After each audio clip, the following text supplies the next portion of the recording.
Hey guys, welcome to today's video. Today we're going to take a look at the 2022 version of the Jeep Wagoneer. And obviously when you finish watching the video today, make sure you check out our website, findthebestcarprice.com. That way you have the opportunity to get the best deal possible on your vehicle, whether it's a Jeep Wagoneer like this one or another model. Our website will give you free training to teach you how to go about doing business as a professional auto broker, contacting the dealerships through email. Very easy to use, very easy to learn. So let's get started taking a look at this Wagoneer. We haven't seen the Wagoneer since 1991, and obviously it has changed a lot. With the big question to be answered in today's video: does the Wagoneer now take over as the king of SUVs, which I believe previously that was the Cadillac Escalade, but now I think the Wagoneer has a real strong shot. So the main things we want to focus on here to answer that question will be horsepower, all the performance, gas mileage, all that kind of stuff in that respect as far as how it's going to travel down the road, and interior space, cargo capacity obviously, and towing capabilities. And obviously that's going to be a bit of a different number between multiple vehicles, but we'll just compare max numbers overall, not necessarily one combination to the next. So whatever the max towing is, we'll take a look at that, and max cargo capacity between the two, and just take a general tour here of what we have. Got to say a special thanks to my friends here at Hebert's Town & Country for loaning me this model for the day. Let's get started with our tour. Now, obviously, something for myself at least, I don't know about everybody, but a gearhead's gonna really like the fact that you got the struts here to open the hood. So when you open this hood up on this Wagoneer, you don't have to go hunting for any kind of a rod to put in place to keep that up.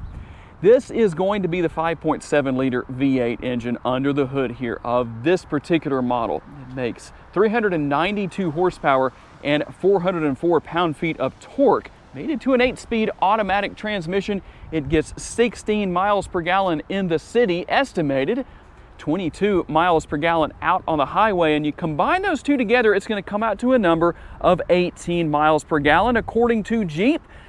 For every 100 miles you drive, you should burn 5.6 gallons of gas. I really like the fact that you have that American flag right there. This is an American-made vehicle, something that I know I'm really happy with. And let's take a look here at the remote. Of course, you're gonna have all your functionality there. Lock, unlock, you can open the power tailgate and close that, of course, and you have a remote start right there. Now, the turn signal indicators are built into the side view mirrors. A lot of you ask about that, but these are not power folding side view mirrors, although you can manually fold those side view mirrors. So let's get into the real nitty-gritty of this vehicle. I know a lot of you have told me your features you really want to know about with this have to do with the interior. Let's start with the rear cargo area. Obviously, there are multiple ways to open the power rear lift gate, the remote being one of them. But I want to show something here that will benefit a lot of you who maybe aren't as tall as I am and some other people. If you notice the height of the rear tailgate here, you might say, how do I change that? Can I change that? Might be a question. Okay, so let's just say this. You want to lower this down right here. Maybe that's a better height for you. So what do you do to make sure that next time you open it, that it opens to that height? Let me duck down so I don't bonk my head and have a little blooper in the video. You're going to come to this button right here, and you're going to hold it down until it beeps, just like this. Okay, so now it has beeped, and guess what? Lo and behold, I did bump my head right there. Well, it's in the video now. I don't know if you could hear that, but we're gonna close that down real quick. And through the magic of editing, we sped that up a little bit, so now I can open it back up again, and you will see where it goes. And that is a big benefit for a lot of people.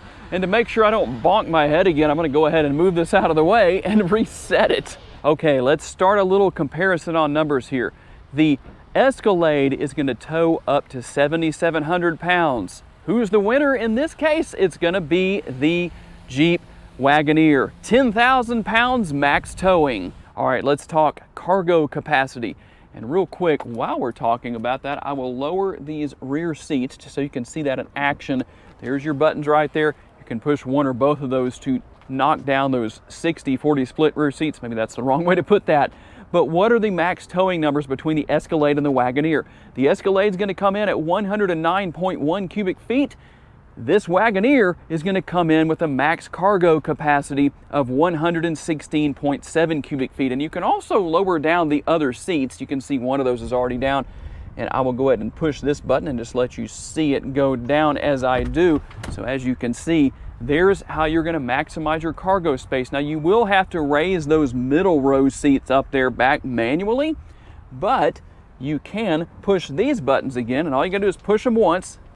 Don't have to hold them down, and these rear seats will come back up. And I like the fact that right here you have a little more cargo space. You also have the bar right here, or ultimately what that is the cargo cover. You can mount that a couple of different places and help out with that to keep things safe, out of sight if you need a little bit more space right here. But I like the fact that, notice that I just put this rear floor up, this little section right here. You don't have to do anything special. It just goes up and automatically stays in place. So as you can see, that's really easy to use, really easy to figure out. But obviously there's a lot more. We'll talk about what you're going to find for the rear and middle row seat passengers. So let's start by taking a quick look here at what you have with the door panel here. You're going to have the door bin right there, and there is a step mounted right here to make getting in and out a little bit easier. This isn't necessarily super high off the ground, but high enough to where I think that is a benefit. Now the cool thing here, this is going to be a little bit hard to do one-handed, so excuse the camera angle here for just a second. But as you can see right there, what I did was I used this lever right here, and that allowed me to recline this seat. Now you can manually lower that down if you need to, just like we did with the buttons in the rear section back there earlier, and of course put that back up. But the thing I like here is that you have so much space when you push this button. Well, let's see, let's try that one more time. There we go. It's going to automatically bring the seat forward, but that's not its final place. I almost said final resting place. We're not talking about being in the grave or anything like that, but that's where it stops. That's its max forward position. Maybe that's a better way to put it.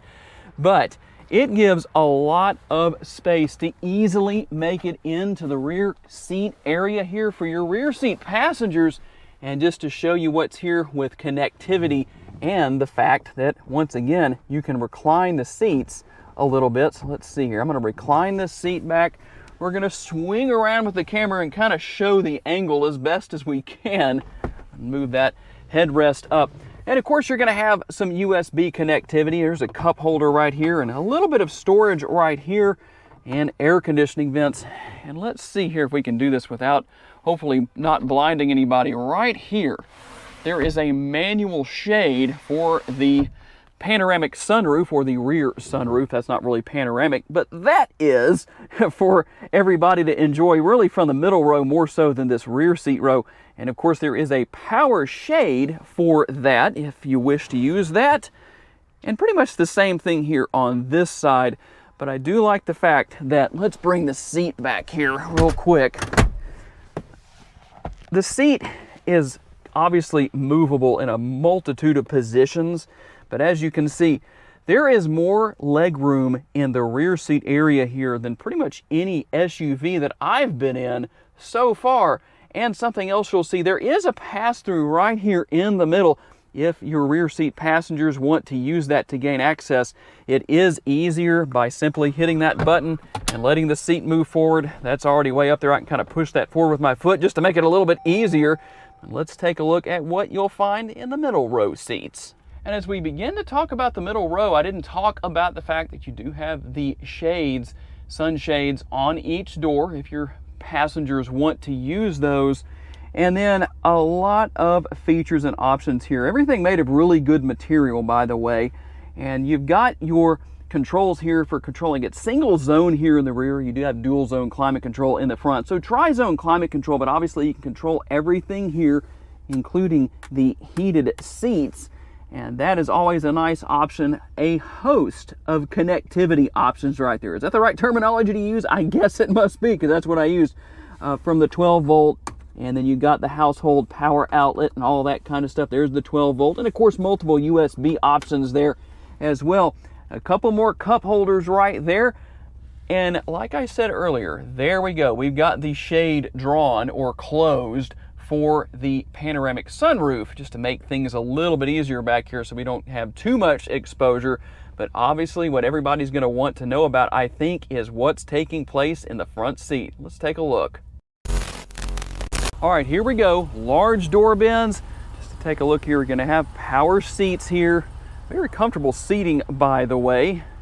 And let's just take a quick look at the interior of the glove box, which is pretty deep. Let's see here if we can kind of show that a little bit better. There's where it ends right there, where that sheet of paper is. All right, and into the main area of activity and interest. Gonna have seat memory here for the driver, a couple of different settings there. Gonna have the power adjustable steering wheel, tilt and telescopically adjustable. That's how you're gonna adjust that.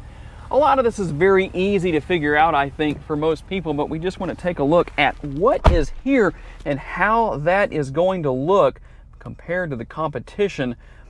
I'll tell you what, I'm very impressed with what Jeep has done with this new Wagoneer. Here are your steering wheel mounted controls, and of course you can go through a lot of different features and functionality here. We're just going to run through a little bit of that so you can see what's there. Don't want to make this video ridiculously long, but obviously you can have the digital speedometer if you so desire. And the infotainment screen here, it's real easy to use. Now there are no physical buttons for that, so tell me down in the comments what you think about that. But you do have buttons here for your heated and ventilated seats. You also have the heated steering wheel, something that we don't need at this time of day necessarily. And just to show you what all is here, just on the screen real quick, we'll go through a few of the different features. You've got navigation, of course. Pretty obvious what's here. And the good thing is that it's very easy to use. There's navigation. A lot of different things that I might not be able to show so much here. And we'll come back to some of these features here in just a second and just go over a few things here. Something that's very interesting here is that you can actually lower the headrests on the seats here within the infotainment screen. I thought that was kind of interesting. And then mirror dimmer right there. You've got so many different things. Your heated steering wheel, you can get into that through here. Pretty much anything you need to do, you can do from this point. And I just think that it's really easy. It's actually one of the most user-friendly navigation or infotainment screens, I should say, that I have seen. But I wanted to show a couple of things here. Let's just look at what you have here. There's your second row headrest fold and third row as well. So if you need to see a little bit better, you can do that. Let's see here. Can we do this? I don't know if I can do this. I don't know if I have enough of an angle here to do this. Let's see here. Maybe you'll be able to see that. Put those down, put those down. I hope you were able to see that in the camera. I'm a little limited on my view here, so we'll just kind of leave it be on that. Rear view camera. If you want to see that without being in reverse, you can do that here. Not anything new, but just something that I do like. That way, if you need to see what's going on behind you, you can just push that option. You also have your surround view camera. I really like the surround view cameras and how easy they are to use. Let's go through a couple of the different functions here as far as what they'll do for you, just to let you know what's around. Very easy to figure out. Like I said, if you're new to this kind of technology, guys, don't be afraid of it. It's easy to use and easy to learn, and just kind of show you some of the physical buttons right here for controlling the air conditioner and all of those different features here. I'm going to put my phone down here for wireless charging. We'll let that get going right there. As you can see, it's on right there. Let me get the screen in the right place. It is on. You can tell by the fact that you've got that blue light right there illuminated. And then some of your other features here, which are very interesting. When you turn, say, the auto stop start feature off, listen. I guess that's so you know that it's working. It kind of vibrates a little bit. Very interesting. You do have park assist as well. Quite a few nice features here. And one thing that I know I've had a lot of people talk about that they don't like is that in the Escalades and some of the other GM full-size SUVs is you have the push button shifter right here. People don't like that as much. Tell me, are you more in favor of this dial selector for your shifter right here, basically for controlling the functionality of the transmission? And if you want to hide away that section right there where your phone is, your wireless charging. Let's see if I can get that out correctly. That's what you have. Going to have your dual drink holders right there, and actually have a lot of space there. There's the bottle test, but there is additional space for larger cups, coffee cups, whatever. And I really like the size of this console, the center console. Very large and very deep. I almost feel like if I shouted in there, I'd get an echo back. If I said hello, you almost get an echo back because there is so much space down there, you almost can't see the bottom of it. You could put about 20, well, maybe 15 to 20 Vehicle Visionary t-shirts in there. All right, as we get out on the road here for a test drive, I want to start off by saying I'm impressed with the way this Wagoneer drives and the way it rides. It doesn't have a real floaty feeling experience. Even though it's a full-size SUV, I do like the fact that it drives well, that it corners well. You know, it's a full-size SUV. It's going to have some body roll and all that kind of stuff, but it just feels stable. That's probably the best way to put it. And overall, just a very enjoyable vehicle to drive.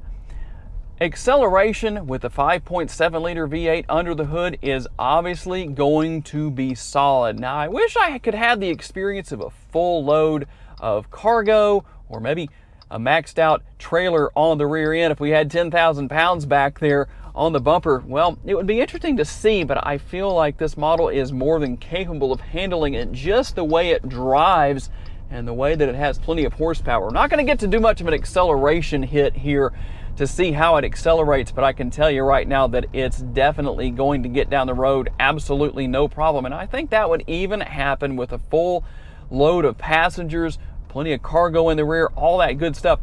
Very capable vehicle. And somebody back there we didn't get to see on video almost caused an accident. If you watch me regularly, I'm usually making sarcastic remarks about those kinds of people. Thankfully, I didn't have to today. But high marks all the way around for the Wagoneer in every form and fashion. I am very impressed with this vehicle.